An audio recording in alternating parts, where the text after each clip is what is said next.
La policía vuelve a cuestionar a la justicia. 20 horas después de haber sido detenido, un juez liberó a alias La Mole y a otros 3 delincuentes en Yaguachi. Entre las opciones que se analizan para evitar la impunidad está la creación de jueces sin rostro y hacer reformas legales complementarias. El modelo de la Fuerza de Tarea Conjunta de Militares y Policías que opera en Esmeraldas será aplicado en otras zonas afectadas por el crimen organizado. El correísmo en el proceso de juicio político se está quedando solo en la Asamblea. Sus aliados socialcristianos se desmarcan de la muerte cruzada. 1.500 viviendas construidas sobre una falla geológica están en riesgo en Monte Sinaí, en Guayaquil. Buenas noches, amigos, bienvenidos a Televistazo. Hoy seguiremos con el tema de la inseguridad que nos agobia a todos.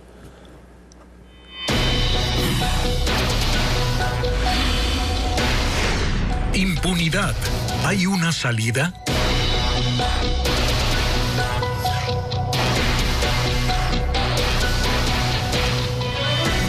Sí, señor, la impunidad sigue.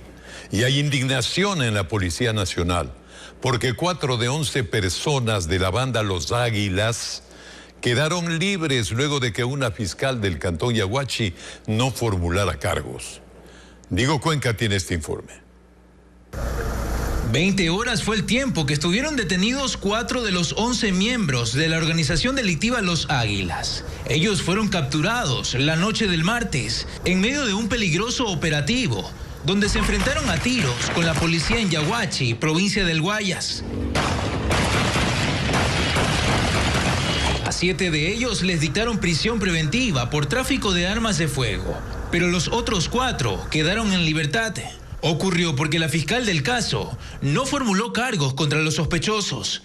Entre ellos está Darwin C., alias La Mole. Según la policía, es cabecilla de la banda. Tiene antecedentes por robo en 2015, tráfico de drogas en 2018, tentativa de asesinato y por asesinato en 2022. El ministro del Interior dijo estar indignado. El fiscal no acusa y el juez lo deja libre. Entonces, al final del camino, el resultado es el mismo: impunidad. Yo en esta oportunidad no voy a disponer reclamos porque son reclamos que no llegan a nada. Hemos generado denuncias, hemos generado reclamos administrativos, suspendemos a jueces con sueldos y les mandamos de vacaciones 1 mes, 2 meses, luego retornan. La Fiscalía General del Estado se pronunció en un comunicado en el que explica que según el parte policial, los 4 detenidos estaban en un lugar donde no había armas ni otras evidencias y por ello no fueron acusados. La presidenta de la Corte Provincial del Guayas señaló que los delincuentes liberados debieron ser procesados por otro delito. Se debe tomar en consideración también que aquí se atentó contra los agentes policiales que estaban realizando el operativo. Como lo dije, corresponde únicamente a Fiscalía, se inicia otro proceso por el enfrentamiento. Los delincuentes están en las calles a pesar de las 11 armas de fuego, con las que según la policía fueron encontrados. Y este jueves se realizó una nueva detención en la provincia de Esmeraldas. El comandante de la policía, Fausto Salinas, informó sobre la captura de alias Gato, quien tenía boleta de detención y es investigado por el delito de homicidio. Ojalá no lo liberen. El sospechoso tenía un artefacto explosivo artesanal y otras evidencias que fueron entregadas a la Fiscalía. Se trata de un integrante de una organización delictiva que opera en varios cantones de Esmeraldas. El impacto del crimen organizado y la próxima definición de terroristas a varias de esas organizaciones obligan a la justicia a replantear su actuación ante esta situación. Un tema en debate es el de instaurar jueces sin rostro. Francisco Garcés muestra las posiciones de los expertos. ¿Qué tiene que hacer el sistema de justicia para responder a la ola de inseguridad que vive el país? Una de las posibilidades es instaurar los denominados jueces sin rostro, operadores de justicia que resuelvan los casos sin que se conozca su identidad. Así se minimiza el peligro contra su vida y se evita que sus fallos respondan a actos de corrupción o intimidación. Ese sistema se aplicó en Perú y Colombia, pero fue proscrito por la Corte Interamericana de Derechos Humanos por los posibles riesgos de violación a derechos fundamentales. Entonces, las circunstancias han variado. Por eso considero yo que sí podría ser viable para que pueda funcionar la justicia. La Asamblea se deje asesorar, se deje guiar con abogados en libre ejercicio, con criminólogos, con académicos, con universidades, y entre todos ellos puedan fluir ideas, y estas ideas puedan ser aterrizadas en una norma que sea satisfactoria para la sociedad. Los críticos de los jueces sin rostro consideran que esa alternativa no resolverá los problemas estructurales de la justicia. Se puede establecer, por ejemplo, audiencias donde los jueces con mecanismos telemáticos puedan llevar a cabo las acciones, pero eso no va a resolver nada si es que no se crea un plan de seguridad para los jueces y para los operadores de justicia. La otra opción es que la Unidad de Jueces Anticorrupción y Crimen Organizado, con 14 miembros, creada en diciembre pasado y que funciona en Quito con jurisdicción nacional, asuma de inmediato los casos en lugar de los jueces cantonales. Lo que sería plausible es que el Consejo de la Judicatura ya determine, señale no la competencia porque está creada, pero quizás determine normas para que pasen todos esos a conocimiento de esta unidad. La Asamblea tiene desde noviembre un proyecto para instaurar jueces y fiscales sin rostro. Los abusos por la solicitud de habeas corpus y acciones de protección serán regulados por dos vías. Una mediante la Corte Constitucional y otra por la Asamblea. Explicamos. Se trabaja en dos frentes para frenar la salida de prisión de delincuentes o sentenciados mediante el abuso de recursos legales. El primero es en la Corte Constitucional.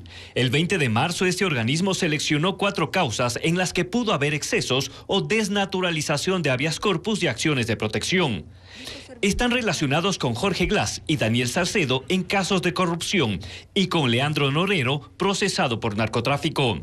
Los jueces Alejandra Cárdenas, Ali Lozada y Richard Ortiz revisarán los motivos por los que se les permitió recuperar la libertad. Emitirán una sentencia que sentará precedente, es decir, serán lineamientos que deben ser seguidos por los jueces en casos similares. Otro frente para frenar los abusos es el político judicial. Un proyecto legal de consenso entre la Corte de Justicia y el Gobierno fue entregado a la Asamblea. Propone la prohibición de presentar habeas corpus y acciones de protección al mismo tiempo sobre una misma causa en diferentes ciudades. Impulsa la creación de unidades especializadas para evitar que cualquier juez conozca esos pedidos. Además, no se podrá dejar en libertad a una persona con sentencia ejecutoriada, ni siquiera para atención médica. El proyecto deberá pasar por el Consejo de Administración Legislativa y seguir el trámite de aprobación. Vamos a dar el trámite inmediato a este proyecto de ley. Lo pondremos en consideración del CAL esta misma semana con un informe de la UTL y pasaremos de la comisión respectiva y demandaremos de esa comisión el tratamiento urgente. Y en el tiempo que haya para debatir, que pueda ser enriquecida la propuesta por todos quienes quieran participar. No es la última palabra, es un inicio de un debate. Hasta que eso ocurra, pueden transcurrir 6 meses. Todo dependerá si no se declara la muerte cruzada antes y los actuales asambleístas se van a sus casas. El municipio capitalino analiza una propuesta para que los agentes metropolitanos puedan usar armas de fuego. Carla Delgado explica cuál es el camino legal. La Secretaría de Seguridad de Quito tiene lista la petición para que los agentes metropolitanos de control puedan portar y usar armas de fuego ante el incremento de la inseguridad. Para que esto sea una realidad, la propuesta debe ser aprobada por el Consejo Municipal y luego remitirla a la Asamblea. Y se vea beneficiada de esta reforma no solamente la Policía Metropolitana o el Cuerpo de Agentes de Control Metropolitano de Quito, sino el resto del país. Con el marco legal aprobado, otros organismos deben dar el visto bueno. Ya tendríamos nosotros las garantías necesarias para poder hacer la solicitud, como siempre lo hemos hecho. Para nosotros poder tener el uso de los chalecos, por ejemplo, le pedimos autorización al Ministerio del Interior porque es el ente rector y con el permiso, obviamente, del Comando Conjunto de las Fuerzas Armadas, que es quien otorga el permiso. El director del Cuerpo de Agentes de Control Metropolitano de Quito, Ramiro Aldaz, dice que esto debería ir acompañado de la capacitación de los uniformados. Pasar las pruebas psicológicas, pasar las pruebas médicas y todos aquellos requisitos que se exigirá en la ley de porte de armas. Entre las funciones de los 1.200 agentes metropolitanos de Quito están la vigilancia de espacios públicos y el control de armas blancas. La Fuerza de Tarea Conjunta en Esmeraldas tiene 10 meses y fue creada ante la inseguridad que no se detiene en esa provincia. 2.000 soldados son parte de esta unidad especial que intensificó las operaciones tras la masacre en el puerto artesanal. El reporte con Paul Romero. Una vez que los grupos de delincuencia organizada sean considerados como terroristas, el modelo de funcionamiento de la Fuerza de Tarea Conjunta Esmeraldas se extenderá a escala nacional. Esto facilitará a las Fuerzas Armadas emplear toda su capacidad operativa para enfrentar a los grupos delincuenciales en coordinación con la policía. La Fuerza de Tarea Conjunta Esmeraldas fue creada en junio del año pasado, una vez que el Consejo de Seguridad Pública del Estado declaró a esta provincia como zona especial de seguridad. 2.000 soldados fueron trasladados para enfrentar el incremento del narcotráfico, tráfico de armas, explosivos, contrabando, minería ilegal y tratar de frenar la violencia criminal. Esta es la avanzada de una confrontación distinta, de una guerra híbrida que se luchará en las fronteras para evitar que los grupos criminales atenten contra un pueblo de paz. Las operaciones militares se focalizaron contra el narcotráfico. En 10 meses se descubrieron 5 laboratorios de procesamiento de droga, se incautaron 4.000 paquetes de cocaína, 14 embarcaciones, un semisumergible y 300 armas de fuego. 296 personas vinculadas al narcotráfico fueron detenidas y procesadas. Se registraron 5 combates con grupos irregulares armados. La Fuerza de Tarea Conjunta está comandada por el general del Ejército Alexander Leboyer y la policía, según el acuerdo ministerial, está subordinada a la Fuerza de Tarea para ejecutar las operaciones de seguridad. Estamos impidiendo que los precursores salgan hacia Colombia y que la droga ingrese hacia el país. Impidiendo que salgan el narcotráfico a alta mar. También apoyamos al ámbito interno de la policía. Tiene su propia estructura de inteligencia para búsqueda de información y planificación de operaciones. En total se han realizado 18.500 en los 7 cantones de Esmeraldas. La Revolución Ciudadana pide la muerte cruzada como respuesta a las amenazas del presidente de la República. Las otras bancadas acusan de no contar al momento con los votos para el juicio político, que UNES no cuenta con los votos. Patricio Díaz tiene las posiciones. Aunque a algunos legisladores en el bloque de UNES les cayó por sorpresa el comunicado de su partido, la Revolución Ciudadana, defienden su contenido. Allí se señala, por ejemplo, que la respuesta ante la grave crisis y conmoción interna es la muerte cruzada. En la bancada explican cuál es la intención de ese llamado. Estamos dándole fuerza a una de las salidas que nosotros hemos considerado que es fundamental. Primero, porque si se diera la posibilidad de destituir y censurar al presidente de la República, no hay garantías de que el vicepresidente vaya a mejorar las condiciones del país. Sin embargo, resaltan que eso no tiene que ver con el juicio político, ni debilidad en cuanto a argumentos o falta de votos. Nosotros siempre hemos dicho que nuestros votos están a disposición para este juicio político y para la muerte cruzada, a la que no buscamos, pero que tampoco tememos. Sus aliados del Partido Social Cristiano mostraron desacuerdo con el comunicado de UNES. Dicen que no es la solución democrática para el país. Bueno, nosotros no estamos de acuerdo con ese comunicado, hay que ser claros y enfáticos, no estamos de acuerdo. Creemos que no es la solución democrática para el país, pero no es la solución el tema de muerte cruzada. Desde las otras bancadas dicen que esta posición de la Revolución Ciudadana tiene que ver con los votos. Pues dicen, hoy no alcanzan los 92 que se necesitan para una posible destitución del presidente. Hasta el día de hoy no han podido probar el peculado y lo que les queda es, lamentablemente, tratar de presionar, tratar de decir que no tienen miedo a la muerte cruzada. La muerte cruzada, la petición de esa surge como por la desesperación que tienen de llegar al poder, como sea. Desde el oficialismo coinciden, pero aclaran que la muerte cruzada no está descartada en realidad. En ningún solo momento. Aún así, si el propio juicio político fracasa en la Asamblea Nacional. El proceso de juicio político en la Comisión de Fiscalización se encuentra en la etapa de comparecencias. Seguimos en un momento en Televistazo. El inicio de clases en la región costa se postergará en 366 planteles que han sido afectados por el invierno y el sismo de marzo. Tendremos un informe.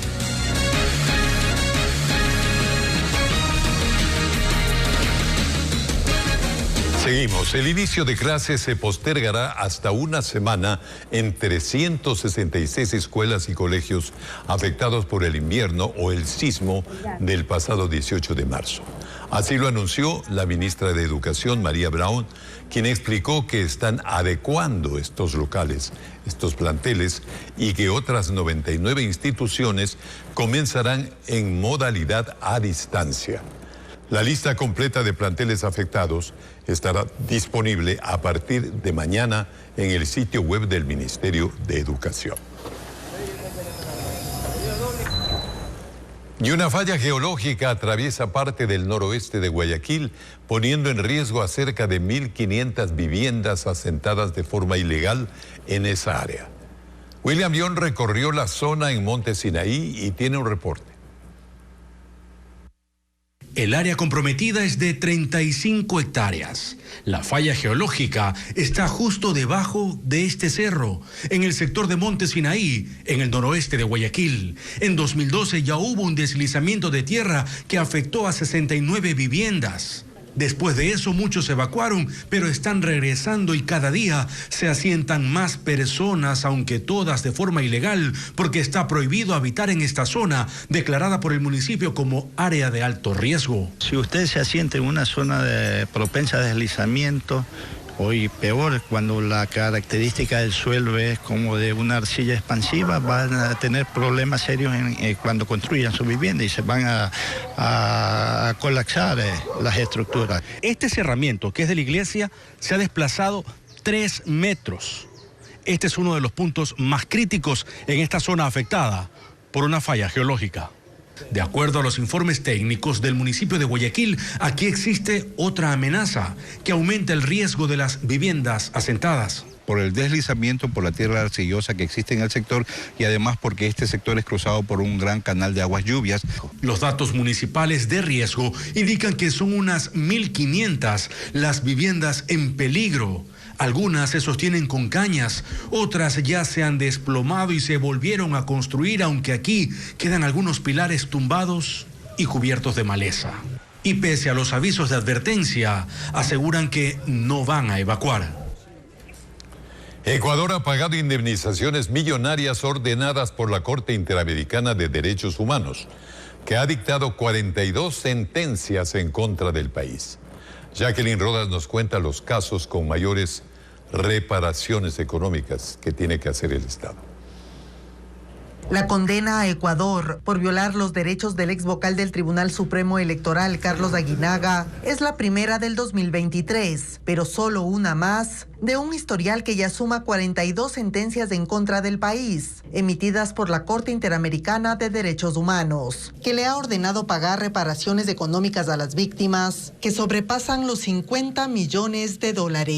Las condenas que más le han costado al Estado son la destitución del Tribunal Constitucional y la Corte Suprema de Justicia en el año 2004 por parte del Congreso Nacional, la expropiación a 2 hermanos de los terrenos en los que ahora funciona el Parque Metropolitano de Quito y la violación de la propiedad comunal y la consulta previa para proyectos extractivos al pueblo Sarayaku, caso en el que Ecuador reconoció su responsabilidad y debía retirar el explosivo pentolita de su territorio, lo que no se ha cumplido hasta la fecha. En estos casos ya se pagó las indemnizaciones. Al pueblo Sarayaku, $1.4 millones. A los jueces del Tribunal Constitucional que perdieron su cargo, $2.2 millones. A los 27 ex magistrados de la Corte Suprema, 12 millones. Y a los ex dueños del terreno, $28 millones. Las demandas de repetición para que el Estado recupere ese dinero se han impulsado en diferentes gobiernos, pero hasta la fecha no se ha conseguido el cobro a los responsables. Se han presentado iniciativas de reforma legal para destrabar el proceso, pero no han prosperado. Mientras tanto, siguen llegando demandas en contra de Ecuador. El año pasado, el sistema interamericano recibió 50, y al momento la Corte tiene 12 casos por resolver. Un hombre fue capturado en posesión de armas y de sofisticados equipos de comunicación satelital, incluyendo drones. Él se hacía pasar por agente del FBI. Ninguno de los agentes que participó en un operativo que era de rigor imaginó que podría tener tantas aristas. En Santa Elena se detuvo a un ciudadano extranjero y él alegaba ser agente del FBI. Y eso llamó la atención de la policía, que decidió hacer una investigación más profunda. Según la policía, el supuesto agente manejaba múltiples identidades. En su poder tenía 3 pasaportes con distintos nombres. Recientemente había llegado al país. El día 9 de abril arribó al aeropuerto José Joaquín de Olmedo en el vuelo de Copa Airlines en la ruta Panamá-Guayaquil. El falso agente presentó una credencial y una placa que por poco sorprende a la policía. Las investigaciones continuaron y así fue como se realizaron 2 allanamientos y las sorpresas continuaban. Elementos de alta tecnología, como el dron que está en la parte exterior, un dron que tiene autonomía de 2 horas de vuelo y que podría conectarse con dispositivos sofisticados de geoposicionamiento, tanto en el aire como también geoposicionamiento en el mar, a través de unas boyas con señal satelital. A estas alturas ya tenían la certeza de que el hombre detenido no formaba parte de la Oficina Federal de Investigaciones de Estados Unidos. He conversado con la directora del FBI para Ecuador y Colombia. Ellos están muy interesados. Y aunque las autoridades no tienen aún la certeza del uso que se le iba a dar a los drones y a esos sofisticados equipos de comunicación, manejan la hipótesis de un interés en venderlos a grupos delictivos que a su vez podrían utilizarlos para transporte de droga. El pasado 10 de abril se presentó en este noticiero un informe titulado Secuestro de Oportunidad, y en él se entrevistó a un agente de la policía que se identificó como Elías Torres, agente de la Unidad Antisecuestros y Extorsión. Esta es una aclaración que estamos haciendo. Se aclara que el real nombre del agente es Carlos Cuenca y que fue él mismo quien se identificó con un nombre distinto al suyo. La entrevista fue coordinada por los canales oficiales de la policía.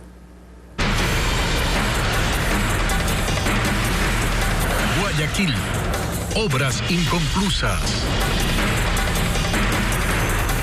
Más de 39,000 personas que transitan por el sector de la Ladrillera en el noroeste de Guayaquil están afectados por el caos, la inseguridad, las pérdidas económicas causadas por una obra de pavimentación inconclusa que se inició en el 2021. Estefanía Arias con el tema. Hace 2 años el municipio de Guayaquil se comprometió a cambiar la vía principal de la Ladrillera, con una obra que contempla pavimentar 3.5 kilómetros de calle, más aceras, bordillos y sistema de aguas lluvias, para beneficiar a 39,000 personas que transitan por esta zona del noroeste. Según Obras Públicas del Cabildo, falta levantar una parte importante del proyecto, un puente de 35 metros de longitud con 4 carriles. Pero a simple vista falta más. Hay veredas sin terminar y alcantarillas abiertas. Fue en abril del año pasado, sí, ya 1 año desde que cerraron esta parte de la vía para construir un puente. Pero como ven, la obra avanza con lentitud. El bloqueo de este tramo iba a ser de 4 meses, pero en ese tiempo el espacio se llenó de agua y lodo, producto de las lluvias, afectando el tránsito, convirtiéndose en un peligro para los peatones y causando el cierre de locales comerciales. Esta señorita Cintia Viteri comenzó, pero no nos dejó terminado la obra. Las cooperativas de buses hasta alquilaron una maquinaria para asentar en algo el terreno. Se solicitó una entrevista al departamento municipal encargado, pero respondieron con un comunicado en el que señalaron que la demora se debe a temas internos de la contratista con el material de construcción y al invierno. También indicaron que la empresa ha sido multada y seguirá trabajando hasta mayo de este año, según su cronograma. Los centros de estética a escala nacional deberán cobrar el IVA a sus clientes. Se trata de una medida para recaudar más por ese impuesto y cumplir con la ley. Aquí está un informe de Juan Carlos Esprúa. En este centro estético de Quito se realizan tratamientos faciales, masajes corporales y depilaciones. La administradora indica que desde hace 1 año que ofrecen estos servicios, no cobran el 12% de IVA a los clientes. Correcto, por ser servicios profesionales no graban IVA los procedimientos, por ende la factura tampoco. De ahora en adelante, en los establecimientos donde se lleve a cabo esta actividad, deberán emitir facturas con el 12% de IVA. Se trata de un proceso de control tributario del Servicio de Rentas Internas para que se cumpla con lo establecido en la Ley de Régimen Tributario. Son actividades que la ley no exonera, servicios que la ley no exonera de IVA o no les pone tarifa 0% de IVA. Nosotros tenemos que tener claro que la cirugía plástica, que es reconstructiva o necesaria dentro de un procedimiento médico, grava tarifa 0 de IVA. Ahora bien, si lo que tú quieres es un procedimiento que lo que haga es que te veas mejor o cambiar tu apariencia, etcétera, por voluntad propia y no por necesidad médica, eso tiene que gravar tarifa 2. El objetivo también es recaudar más por IVA. Nosotros no tenemos un monto específico de recaudación en estas estrategias. Hay algunas que nos representan probablemente 1 o 2 millones de dólares. El SRI elabora el catastro para definir cuántos centros estéticos están registrados en el país y comenzar con los controles del cobro del IVA a sus clientes. 2 aves rapaces fueron liberadas en la reserva ecológica Antisana luego de recuperarse, ya que fueron víctimas de tráfico de animales. Un centro de rescate se encarga ahora del cuidado, como nos muestra Byron Andino. Primero fue el curiquingue y luego el águila. Las 2 aves recuperaron la libertad. Era momento para volver a volar. Liberar un ave es una de las experiencias maravillosas de la vida. Su historia empezó cuando la policía ambiental rescató a este curiquingue. Estaba malherido y este macho águila pechinegra estaba en una granja encerrado. Son parte de las aves rapaces que reposan en el Centro Jardín Alado de Ilaló, en Quito. También hay búhos y otras especies de los Andes. El centro y los uniformados trabajan en conjunto. Si encuentran animales un poco malheridos o que parece que no vuelan bien, llamar a la unidad de la Policía Ambiental. Aquí las cuidan para su rehabilitación física, porque evalúan si tienen fracturas o algún daño, y psicológica, para que estén listas para volver a su hábitat y sean capaces de cazar para sobrevivir. Las 2 aves pasaron entre 4 y 5 meses en el refugio. El ambiente adecuado para estas especies es la Reserva Ecológica Antisana, en el cantón Archidona, a donde la llevaron.